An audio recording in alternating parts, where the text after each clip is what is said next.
everyone. There's this thing that Nigerians are very good at, and that is justifying everything. Every situation, no matter how bad it is, Nigerians will have a way of justifying it, no matter how evil it is. Some Nigerians will have a way of justifying it and make it suit whatever it is that they want to. I just earlier today I did a tweet that I said, do you now agree that Nigeria does not have a president? Remember when I did talk about the fact that Nigeria does not have a president? There were so many attacks that I got. I mean, there are some people that if they could kill me, they literally would have killed me. They called for my arrest and all sorts of things. I think the first time I had said something like that, no, when I talk about illegitimate president, they were like, oh, I wasn't in the country. Oh, because you are not in the country. If they born you well, come to Nigeria and say that. That was, I think, initially when I was doing my was fellowship in the Reagan Fassett Fellowship in Washington D.C. in the U.S. And you could say, "Oh, dare you come to Nigeria?" I came to Nigeria. I still said it. They're like, "Oh, EFCC, no, DSS should arrest you, blah blah blah, and stuff like that, kinika, and all of that." And then the last time I did that video, when I talked about the fact that look, Nigeria does not have a president, and all of that, a lot of the people, talking about how I should be arrested, how I should be this. The hunger is showing everybody now, right? But anyway, so what I just did the tweet earlier today, and I saw this person who comes to say, yes, we do. Because I said, do you now agree that Nigeria does not have a president? He says, yes, we do. And we believe that even if it is the one you are supporting, things might even be worse than they are. I've been seeing this mentality a lot, to the extent I even did a video, I think that was yesterday or so, where I said to people, for those who, when we were talking, they would come and say that, oh, Peter Obi would have been worse. I like, that's not what we are talking about, right? If Peter Obi came in and was worse, we would drag him also. He will be held accountable. Protests will go on the scene. Me, I will lead that protest myself, because people believed more in him. People believed in him for him to come and start failing. So this justification, this kind of madness that people do of trying to justify things, to say that, oh, it would have been worse. So you are, because it would have been worse, you are dying now, right? You want to die now because you feel it could have been worse. So enjoy this thing. And that's why oh Lord have mercy. Nigeria is such a complex nation. It's such a funny nation that if you're really not Nigeria, you'll not understand Nigeria. And I've seen a lot of tweets where people say that if someone explained Nigeria to you and you actually understood it, that the person did not explain it well to you, because there's no how a rational person that they will explain Nigeria to you and you understand it. People are busy suffering. People are going through so much, and then you're come and start saying that, oh no, you would have, if it was another person, you would have suffered more. So that justification now, that you've just done, it is enough for you. You feel that, okay, let me continue the suffering because they carry suffer ahead. Say, may you can't take and die for this country where you did. Because I always say that the person that caused us with this mentality where Nigerians think that they have to suffer, you understand, there's this Nigerians love their pity parties. That's why you see them everywhere. You see Nigerians, they are talking about Nigeria, how bad Nigeria is, how they have to survive Nigeria.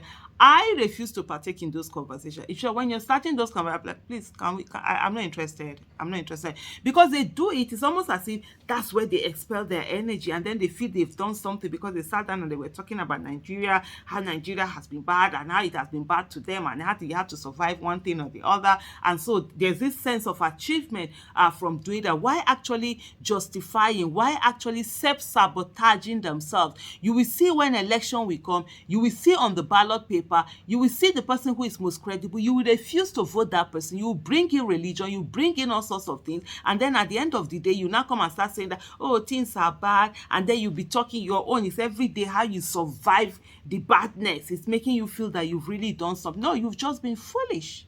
absolutely foolish, because you had opportunity to make a right choice for yourself. And I think a lot of Nigerians do not think that they are deserving of good governance, do not think that they are deserving of good things in life, do not think that they matter and that their lives are important, that should be protected. And so that's why at every time they have to self-sabotage themselves to continue on that, to continue to have those pity parties and continue to be on that path. It's almost like, Nigerians are in an abusive relationship with their rulers.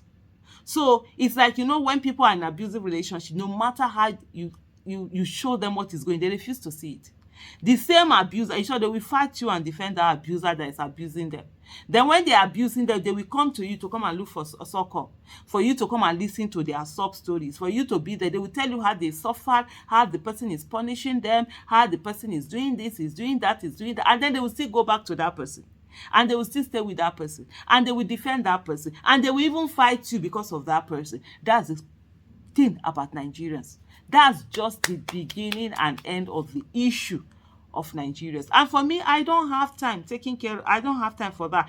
Even when it comes to people in abusive relationship, I don't waste my energy. I don't waste my time. I don't waste my emotion, because most of them, they always forget that. And when people are talking, oh, you have to be there I say, no, I can't be there, because I have to take care of my own mental being. I remember, just to digress a little bit, I remember there was a time that I had a friend who was in a very abusive relationship. I remember there was a day, I think around 3 a.m., she woke me up. The husband had come with people. They were breaking the doors, and it was, they now entered, they were attacking.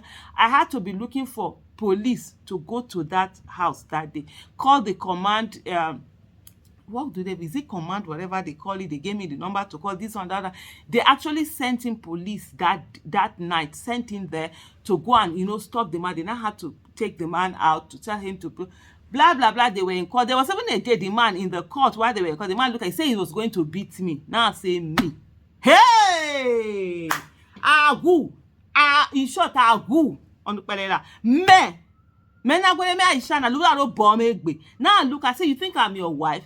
I say, by the time I'm done with you, I go break every finger away there your hand there. Now waka position, when they, so that if you break wrist, they go fit some. So that when they put this thing, make they fit your hand go there for waka position. I say, now me, now you want this thing. At the end of the day, so it got to a stage where I had to say to her, I say, look, I can't do this. And look, even if, I'm sorry, but even if you're going, this might end up killing you, I'm not going to shed any tear. I'm sorry. That's it. If you, the way person lay their bed, you have to live in it. I'm not going to keep myself being here, being dragged in, being called up. I'm sleeping, you're waking me up. My heart is always beating. When I see you on phone call, my heart is beating. I'm sitting there. I can't think about my own things, because I'm the kind of person, I do all or nothing. I don't know how to not care. I care too much, and it's worrying me, and then you're not doing this. So me, I'll just cut off and move on, and I'll let you know I'll move on. That's it. So that's the kind of relationship that Nigerians have with their rulers. So they will always support those abusive rulers, do all sorts of things with them, be with them, make excuses for them. But meanwhile, if it's their own fellow citizens, they will hold that person accountable to whatever extent and do all sorts of nonsense. Me, my own is this: I do tough love. If you want to vote anyhow and you want to enjoy, please enjoy it. You are not going to disturb my peace. Nah, you're not going to disturb my peace and bring your wahala on my head at all. Now, person lay in bed, now so they sleep on.